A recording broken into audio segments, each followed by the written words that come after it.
Un gusto. Buen día. Muy bien. Bueno, y antes de hablar de cualquier cosa, no podemos dejar de preguntarte por el clásico de ayer. Sí, son partidos muy difíciles para los técnicos, ¿no? Yo cuando dirigí Nacional, el partido que más nervioso me puse fue el clásico del verano, porque agarrás a los jugadores que vienen de 20 días de vacaciones y en 6, 7 días tenés que meterlos en la cancha. Y aparte lo que pueda pasar durante el desarrollo del partido y las consecuencias que puede tener. ¿La presión de los directivos en ese clásico, por ejemplo, y sí, es importante? Es importante porque aparte yo siempre dije que el clásico es el partido de los hinchas. Y vos tenés que respetar al hincha. Vos no podés poner un equipo suplente, no podés poner un equipo light para que juegue un partido que es clásico.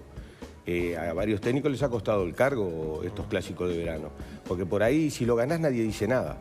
Pero si lo perdés es donde vienen las crisis, ¿no? Y aparte esa crisis se puede repercutir durante el desarrollo después del torneo o del año futbolístico. Marcan la energía. No te lo cobran en lo inmediato, pero después a la hora de pasar raya es de los puntos que más pesan. No, y aparte después te dicen, no, son partidos amistosos, pero en el debe después o en la cuenta está. El clásico es el clásico. El clásico son clásicos, aparte es el partido que yo siempre le decía a los jugadores, se lo debes a la gente, porque es la gente después que convive con el hincha, en este caso de Peñarol, o convive diario en la oficina, en el trabajo, y aparte hay un tiempo muy largo hasta el primer clásico del campeonato. Claro, revertir esa imagen. Y no tenés una revancha rápida, entonces queda esa sombra que te va lastimando. Es bravísimo. De enero a mayo, ¿no? Porque el siguiente es en mayo. Claro, tuve la suerte de ganarlo en aquel momento, pero es complicadísimo.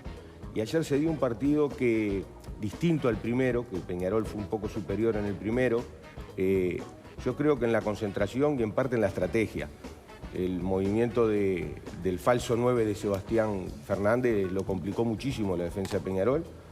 Y la posición de Porras de nuevo, siendo el eje y el maneje del partido, y le permite también a Romero volver a su posición y tener un gran partido. Yo pienso que ahí, más que nada, estuvo la diferencia. Si ustedes ven el porcentaje de pelotas que toca Porras en el partido, es mucho más de lo normal que estaba pasando con Porras, que todos estaban saliendo a marcar a Porras. Claro. Y el caso de Sebastián Fernández, de no jugar entre los dos zagueros de Peñarol, sino tirarse atrás, de ganarle la espalda a Naitán Nández, complicó muchísimo a Peñarol. Y la concentración del partido, ¿no? Porque en estos partidos tenés que usar mucho que el físico no está, tenés que usar mucho la parte mental y la parte de concentración. Yo pienso que Nacional ahí fue superior. Eduardo, renunciaste a Cerro Sí. después de un año con un gran rendimiento. un ¿Tenés campañón. ofertas del exterior? Hay muchos sondeos, pero este es el periodo corto, es el periodo entre que casi todos los técnicos tienen contrato, que no es que terminan contratos. Hay muchos sondeos, pero realidades todavía no.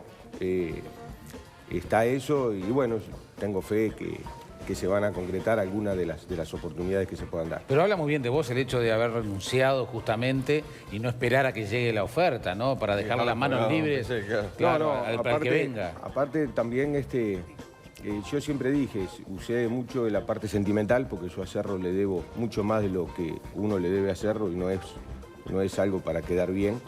Yo en Cerro siempre me sentí como en mi casa, me recibieron de la mejor manera, pero uno tenía que buscar más lo profesional, ¿no? Sí, las carencias, sabemos que Cerro más que nada tienen problemas económicos, no problemas humanos ni problemas de organización, sino que se debe a problemas económicos. Pero bueno, llegó el momento que uno tenía que hacer el equilibrio por su carrera y por su familia de tomar una decisión. Y me siento en paz conmigo mismo también al haber dejado hacer una posición, más que nada con la que asumimos, a la que nos vamos, de tranquilidad en la parte del descenso y con un potencial de jugadores jóvenes porque está ese círculo vicioso, el problema económico deriva en un problema de descenso. El problema de descenso te da que no juegues con jugadores jóvenes, que tengas que usar jugadores de experiencia. Entonces formás ese círculo que no valorizás los jugadores, que no tenés cotización. Yo pienso que hoy un Lucas Hernández, un Agustín Santana, un Urruti, están ya posicionados en el mercado y eso este Acerro le va a poder hacer revertir una situación que le Eduardo, muchísimo. Estuviste en México, en España, estuviste en Japón, jugaste al mejor nivel, digo, selección uruguaya, ni hablar. La pasión es diferente, muy diferente, me imagino, tú lo dirás, respecto a la pasión que se vive en Uruguay. Y ayer una persona que te conoce muy bien, yo le preguntaba por vos, para tener algún dato, me decía que tenías una definición preciosa de lo que es el fútbol en la cultura uruguaya. Y decía que cuando tú pones como ejemplo que cuando a alguien se le cae algo, lo primero que hace es poner el pie para atajarlo. Y en otras culturas se cae algo. Es hasta es un tema psicológico, ¿no? Que está estudiado en los psicólogos. Ajá. La cultura está tan arraigada, la cultura futbolística, que hasta en las mujeres. O sea, se cae un vaso y en los países que se juegan más los deportes con la mano, por ejemplo Estados Unidos, se cae un vaso y se corren hacia atrás para que no lo lastime o no lo salpique. Hasta la mujer uruguaya, cuando se va a caer un vaso, una copa, pone el pie. Para amortiguar, claro. Para amortiguar. Y es un reflejo futbolístico, es un reflejo... Es que nosotros, yo siempre digo, y le digo a los jugadores, de 10 niños que nacen, 9 quieren jugar al fútbol. Y los padres les gustaría que el hijo jugara al fútbol. Entonces jugar en primera división en el fútbol uruguayo es muy difícil y es muy complejo. Aparte acá el jugador siempre entra con bruxismo, como digo yo, ¿no? Sí, uno ve las filmaciones de los jugadores entrando a la cancha y uno ve las filmaciones, por ejemplo, me tocó jugar en Europa, en La Coruña, y los jugadores entran a cumplir su trabajo en esos países. Y en Japón más todavía. O sea, para ellos, yo por ejemplo tuve la fortuna de jugar en un equipo como Toshiba, que pertenecía a la empresa, y ellos se consideraban empleados, no era la pasión. Como que arreglar una computadora. Sí, es lo mismo. Entonces, y nosotros, que estábamos con Barán y Villar, que éramos 3 uruguayos, nos mirábamos y nos agarrábamos la cabeza, ¿no? Porque teníamos esas cosas. Ellos cumplen lo suyo. Ahora nosotros jugamos por la vieja, el viejo, el de la esquina. Mi carrera, mi futuro. A morir, además. Mi futuro, ¿dónde está? ¿Qué hago si me va mal? El lunes me escondo. Acá dicen, ¿por qué los uruguayos no pueden jugar 2 partidos por semana? La copa y el partido. No es físico, es una carga emocional. Es una carga demasiado el desgaste, decís. Es muy grande el desgaste emocional. Y más suponete que hoy, como están vistas las copas internacionales, la Copa Libertadores, cada partido de copa para un grande o para un chico que juega por primera vez es tremendo. Entonces viene el desgaste y el afloje y nosotros no estamos permitidos a tener esos desgastes y esos aflojes. Pero recién cuando yo te veía gritando con la celeste, eso no es un trabajo de oficina. No, ahí la sentía. No, por eso. El fútbol va mucho más allá de la cultura. El éxito o el fracaso en el fútbol, en el Uruguay, es rotundo y es eterno. Si el éxito o el fracaso. En otros países quedó de largo y ya está, perdieron. Hay que ver, por ejemplo, si nosotros hubiésemos tenido esa actuación de Brasil en el último y en su casa, hubiese sido mayor la repercusión de una derrota como la que tuvo con Alemania en Uruguay. Era lapidario. Entonces hay cosas que los uruguayos sabemos, de que nos jugamos muchas cosas en cada partido. Ahora, diciendo eso, y esto te lo quiero preguntar de corazón, pero con muchísimo respeto. Sí. Con mucho respeto de verdad. Sí. Un mal trago, un mal momento como el que te pasó en el Mundial del 86, ¿cuánto te afectó? ¿O cuánto puede afectar a un jugador? Te lo pregunto a vos en tu caso. Sí, como han pasado miles. No, afecta mucho. Yo tenía la suerte, yo tuve, siempre digo, la fortuna de haberme criado con un profesor, José Ricardo de León, que mentalmente nos hacía muy fuertes, ¿no? Yo siempre asumí esa jugada contra Argentina, que yo estaba donde tenía que estar. A mí me pega la pelota cuando yo giro en una situación, pero sabía la reacción, porque aparte no era lógico que un jugador de cuadro chico jugara en la selección de titular y no jugaran jugadores de Nacional o de Peñarol. Éramos 8 del exterior y 3 del medio local, de los cuales eran 2 de Peñarol y yo de Defensor. Entonces no era la repercusión que hoy tiene Defensor o la fuerza que puede tener, sino que era distinto. Entonces sabía por dónde iba a venir. Tuve la fortuna de irme al exterior, que sufrió mucho más la familia en esas cosas, pero yo siempre estuve tranquilo. He tenido problemas por esa situación, que duele, pero es una cosa como que queda para toda la vida. ¿Qué tipo de problemas? No, y he estado en un semáforo una vez, y yo venía de España, y un tipo pasa, me mira por delante y me insulta, y me dice eso. Me bajé y lo agarré a tropada. Y casi un día también pasaron años, ¿no? Un día estoy en la Ciudad Vieja un 31 de diciembre esperando a mi señora y me tiran de esas bombas de agua Y me bajo a mirar y me tiraron en el medio del capó. Y un tipo dice, no te calenté, y me dice el nombre del jugador argentino. ¿Qué dijiste? Le digo. Mira, no te calenté, y me vuelve a repetir el nombre. Y fui y lo encaré de una, pero me sacó en ese momento. Pero tan tranquilito que pareces. Mirá vos cómo sos. Hasta que lo buscás, ¿no? No, lo que pasa es que hay cosas que no tienen sentido. Sí, y la claro. gente se basa con cosas. Yo estaba ahí, si no me dolió ahora. Ahora, saco ¿se le una pelota increpa más después. un error así o un descuido o lo que pueda pasar de destino en la cancha a un jugador o a un juez de fútbol también que a un político capaz, ¿no? Un corrupto, alguien Lo que... que pasa es que el fútbol es pasión, o sea, yo te digo, después saco una pelota dentro del arco casi en ese partido. En ese mismo partido. Y en el mismo partido. Y eso nadie se acuerda. No se te acuerdan, siempre te lo... Y aparte, vos no te olvides que acá está, si vos perteneces a Peñarol, te van a matar lo de Nacional. Si sos de Nacional, de Peñarol. Y si sos en ese momento eras de defensor de Cuadro Chico, no te defiende nadie. Claro. Entonces, tenés... Eduardo, de ese mundial, Alzamendi en el gráfico este mes, y todo el mundo siempre dice, esa selección estaba para mucho más. Vos que estabas adentro, ¿estaba para mucho más? Sí, sí. Nosotros cometimos un error muy grande en esa selección, que fue el partido con México en Los Ángeles amistoso antes del campeonato, que nos agarramos a trompada con todos, una batalla campal que se armó en Los Ángeles en ese partido. Y eso nos costó muchísimo, porque ¿Por qué se México pelearon? era local.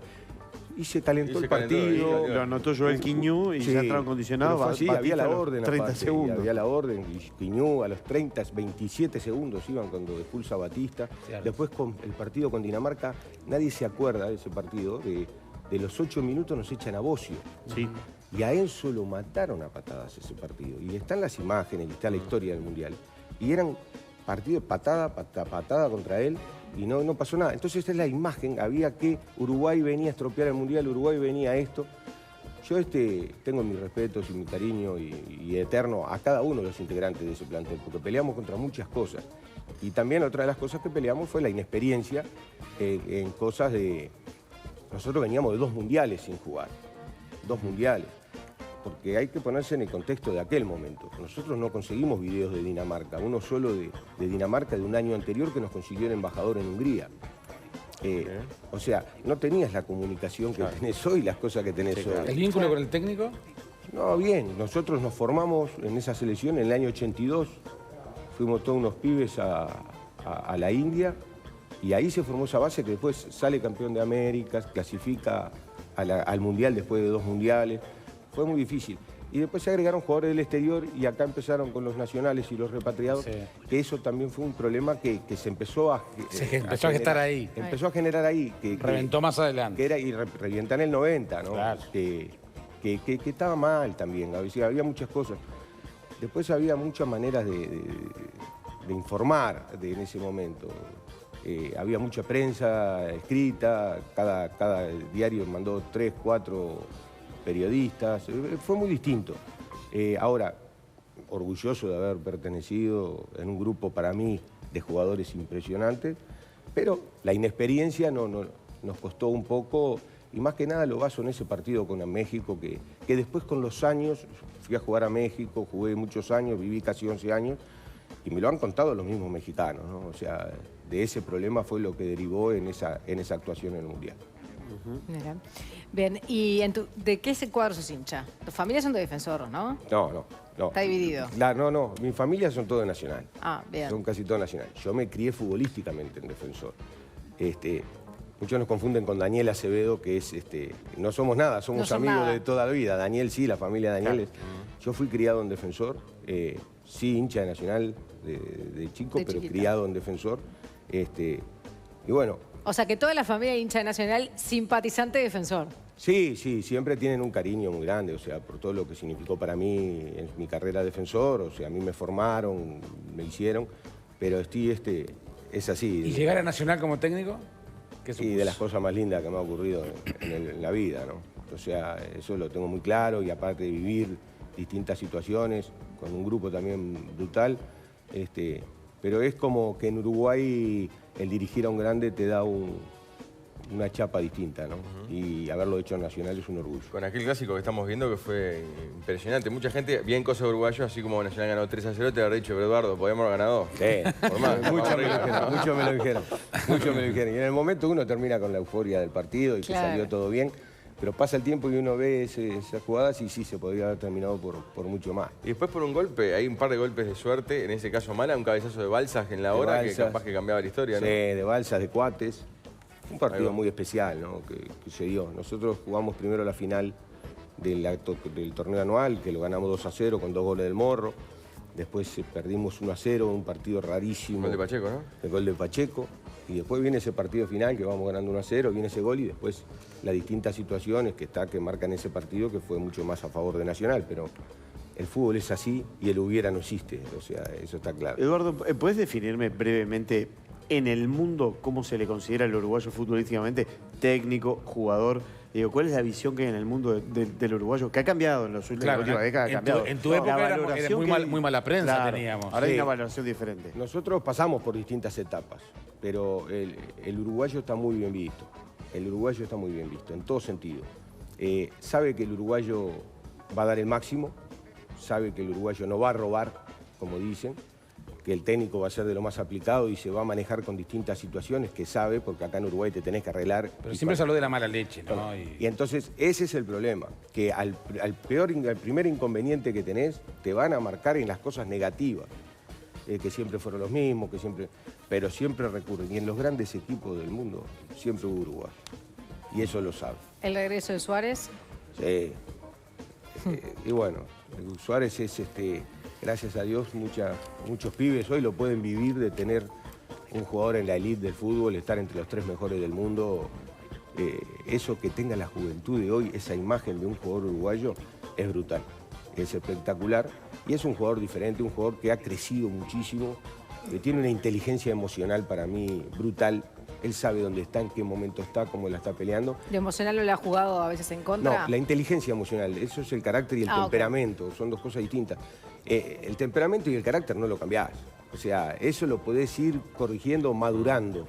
Pero vos siempre vas a ser temperamental o vas a tener ese carácter. Yo no conozco ninguna persona que fue temperamental que se convierta en un... Pierde la esencia, además, Pierde ¿no? la esencia. Ahora, lo que él tiene es... Era de los jugadores que tenía más problemas en el Parque Central, cuando erraba goles, se calentaba todo el mundo. Y vos lo ves que ha perfeccionado todo, que él sabe cómo manejarse, con quién estar, con quién no estar en la cancha. Es un jugador de élite, es un jugador mundialmente reconocido y que quizás no tenga más logros individualmente porque esos antecedentes a muchos éticos o que se tiran de éticos lo quieren perjudicar. Y muchos rivales que lo están esperando, ¿no? Para hacerlo calentar. Es así. Eduardo Acevedo, muchísimas gracias por acompañarnos. Y mucha suerte. Gracias, Eduardo. Un placer estar acá. Momento de hacer una pausa en Desayunos Informales.